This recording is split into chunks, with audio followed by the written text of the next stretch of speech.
Hey, what's up, guys? So 40% of the population worldwide between ages and 40 and 59 are considered obese. And you would think that with all of the diets that are out there and all of the different meal plans and all the different options that we'd have a better wrap on this by now. But the problem is we don't. And these people are facing a condition known as metabolic syndrome, which is a cluster of conditions related to weight loss, obesity, high blood pressure, high triglycerides, etc. So today, what I'm going to do in the next 5 minutes or less, I'm going to break down the top 5 things that every meal plan must do. And this is regardless of which of the diet religions that you subscribe to. And there are lots of them. And it's not that there's anything wrong with them, but you have carnivore, you could be vegan, you could be keto, you can be ketovore, you could be Mediterranean, you can follow Weight Watchers, you can do Jenny Craig, you can follow meals that are sent to your house. It doesn't matter. Whatever that meal plan is, there's 5 things that it has to do. So I'm not going to promote a particular meal plan. I'm just going to tell you today what the 5 things are that every meal plan has to do. And if it does these 5 things, it's going to work. You're going to lose body fat and you're never going to need another meal plan. So here's what it needs to do. So number 1, the first thing it needs to do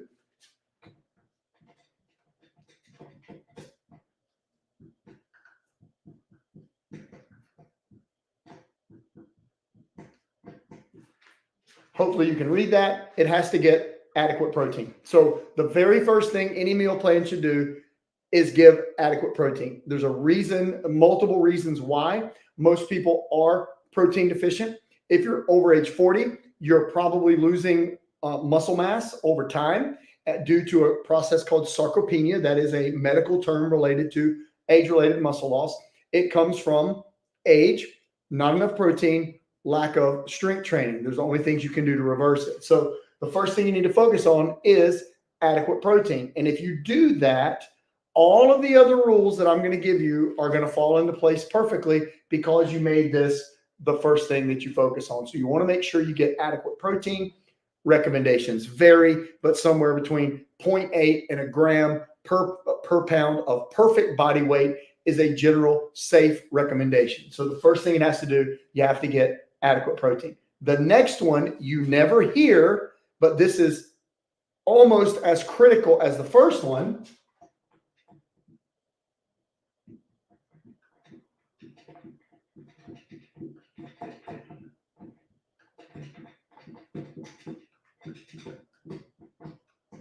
And that is, you have to get enough vitamins and minerals. So nobody talks about that on the meal plan. It's like, eat all this protein, eat all these carbs, go high carb, low carb, high fat, low fat. Nobody talks about nutrients. So the second rule of what your meal plan must do, you have to get enough nutrients. So what are we even thinking following meal plans that aren't providing these things? If you want to be healthy, you need the vitamins and nutrients. Now, one could make the argument that food is not as nutritious as it used to be, but regardless, it's going to be better than a Snickers bar or eating at McDonald's. So you want to focus on foods that are going to help accomplish these 5 rules. And if you do this, again, I'm telling you, this will be the end. You'll never need another meal plan. So first, adequate protein. Second, enough vitamins and minerals. Third,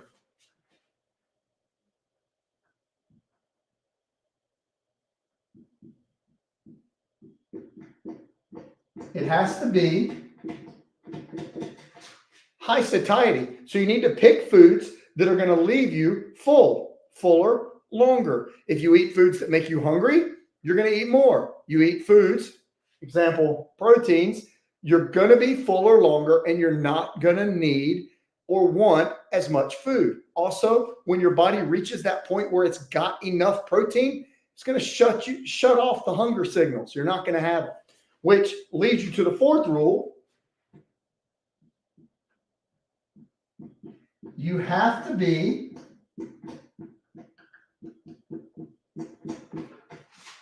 in some sort of caloric deficit. That means you cannot continue to eat more energy than you burn and lose weight. So I want you to think of it like this.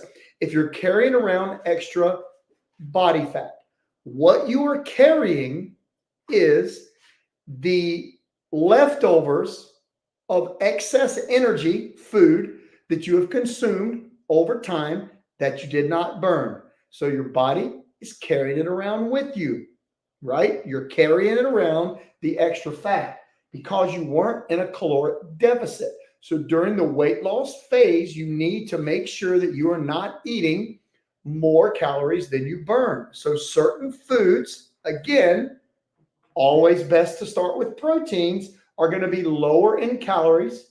They're going to provide enough vitamins and minerals. They're going to be higher in satiety, and they're going to give you a lower calorie per gram of food in most cases. So with these 4 rules so far, what you've learned is I've got to get adequate protein, need to do that. How do you do that? Just focus on starting with 4 to 6 ounces, which is about 30 to 40 grams of protein, animal-based per meal. You start with that, eat all the vegetables that you want, and then add on additional protein if you're still hungry. Pretty simple. So that's going to easily meet the adequate protein rule. You're going to get plenty of vitamins and minerals. You're filling in with all your vegetables. You get as much as you want. You're not going to be hungry. You're going to have a very high satiety level. Our clients generally will call and say, do I have to eat all this? Like, I'm stuffed. I can't eat anymore. Bonus, that's a good problem to have. And then you have to be in a caloric deficit. Compare 4 to 6 ounces of chicken to a bowl of rice. You're going to have higher calories in the rice. You're going to have all the carbs in the rice. It's not going to help you with your protein intake. It's not going to really do much for your vitamins and minerals. It's definitely not high satiety. It's higher in calories, so it's not helping with any of the 4 rules. And then your 5th rule, it's got to be sustainable. So what does that mean? Well, if you get started on a plan, and look, if you're watching this video, you've probably been in what we call the diet loop. And the diet loop is that vicious cycle of, I need to lose weight. I see Jennifer Aniston eating a cabbage soup diet or whatever, and I chase that down, and I think that I'm going to look like Jennifer Aniston if I eat this, if you're a female. Okay, so you follow this diet, you may see a little bit of result, and then the result plateaus. And then when the results plateau, you get frustrated. And when you're frustrated, you back off of the meal plan, and then you're back where you started.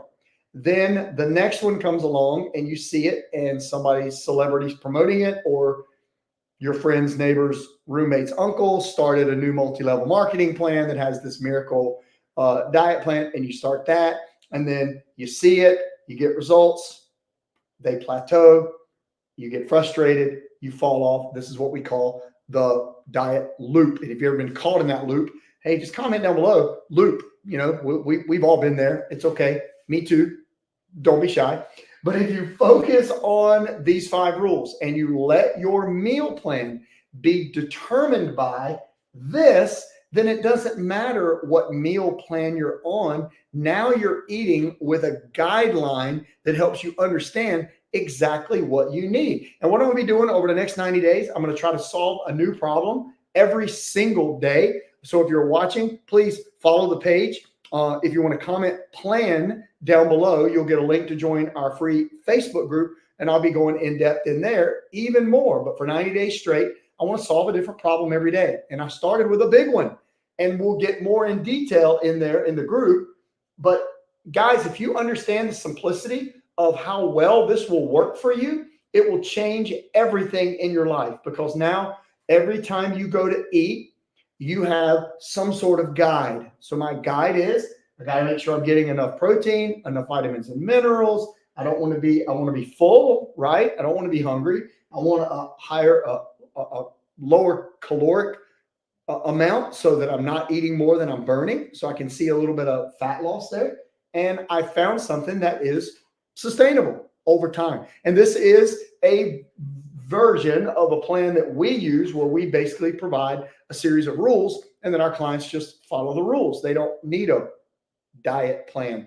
They just have a series of rules that they follow. And we'll be going over those with you in the next couple of weeks. So I'm Alan Branch from Fitness One Global. Thanks for watching the video. Again, we're going into a series where we're going to be trying to solve a new problem for you every single day as it's related to health, fitness, muscle loss, especially if you're over age 40 and you're what we call the forgotten generation when it comes to fitness, because the workouts, the meal plans, some of the strategies that a lot of the younger trainers promote are geared toward that audience and people over 40 who may have experienced injuries. You may have gotten way out of shape over time. You may be smart enough now to know that you don't want to risk injuring yourself doing workouts that they are doing now. It's like a forgotten generation of people over age 40. So we're restoring that, guys. You're not alone. 57, be 58 this August. My wife's 53. We're grandparents of 3. We know what it's like. We've already been there. We're training people almost in their 90s now, and they're able to do a lot of great things once they understand a basic plan. So 2 things you can do for us. Please follow the page, like the video would be great. If you could take time to like it, put a comment. It helps the algorithm show it to more people for us. Or comment, plan, and we'll send you a link automatically. That link is into our free Facebook group. In there, we go a little more even in detail on all these things we're going to be covering. So again, trying to go for 90 days straight of giving you guys a tip, solving an issue. Some of the videos will be a lot shorter than this one. I want to try to help you out best way we can. See you next time, guys. Thanks for watching.